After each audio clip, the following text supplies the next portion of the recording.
You probably know the story of Jack and the Beanstalk, right? A poor farm boy, a handful of magic beans, a giant stalk to the sky, and a goose that lays golden eggs. It's a classic nursery rhyme, a simple tale for kids. But what if I told you that simple story is just the beginning? A sanitized, watered-down version of a much older, darker, and more thrilling saga. What if Jack wasn't just a lucky thief, but a legendary hero? A giant slayer? Let's travel back way before the picture books, to the ancient lands of Cornwall, England. Here the tales aren't about a single bumbling giant. They're about a whole race of them. Giants who terrorized the countryside, feasting on livestock, stealing treasure, and leaving a trail of destruction. And the hero of these tales isn't just a boy named Jack. He's Jack, the farmer's son, a quick-witted, brave, and sometimes cunning lad who becomes the people's only hope. His first real test came with a giant named Cormoran. This brute lived on St. Michael's Mount, a coastal island, and would wade ashore at low tide to snatch cattle from the terrified villagers. No knight or soldier dared to face him, but Jack, armed with nothing but a horn, a shovel, and a pickaxe, had a plan. Under the cover of night, he rode to the island and dug a massive, deep pit right in front of the giant's cave, camouflaging it with branches and dirt. At sunrise, Jack blew his horn with all his might. Cormoran awoke in a rage, charging out of his cave, blinded by the morning sun, and plummeted straight into Jack's trap. Jack didn't hesitate. He swung his pickaxe, and with one decisive blow, the reign of the first giant was over.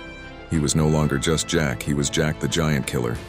Word of his bravery spread like wildfire. But with fame came more danger. Another giant, a two-headed monster named Blunderbore, heard of Cormoran's demise and vowed revenge. He captured Jack, locking him in an enchanted castle with the intention of eating him for breakfast. But Blunderbore made a fatal mistake. He left Jack alone for a moment. Thinking fast, Jack found some rope, made 2 nooses, and hung them just inside the castle gate. When Blunderbore and his brother returned, Jack dropped the nooses, strangling them both.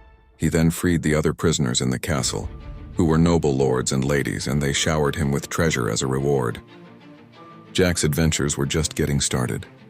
He outsmarted a Welsh giant by tricking him into a bizarre stabbing contest, where Jack had cleverly hidden a bag of blood under his shirt, making the giant think he was invincible. He battled a giant with 3 heads and another who could smell an Englishman from miles away. Yes, that's where the famous "fee, fee, fo, fum" line comes from. It wasn't about a beanstalk, it was a terrifying warning. In one of his most famous feats, Jack single-handedly took on a massive army of giants, summoned by the demon Lucifer himself.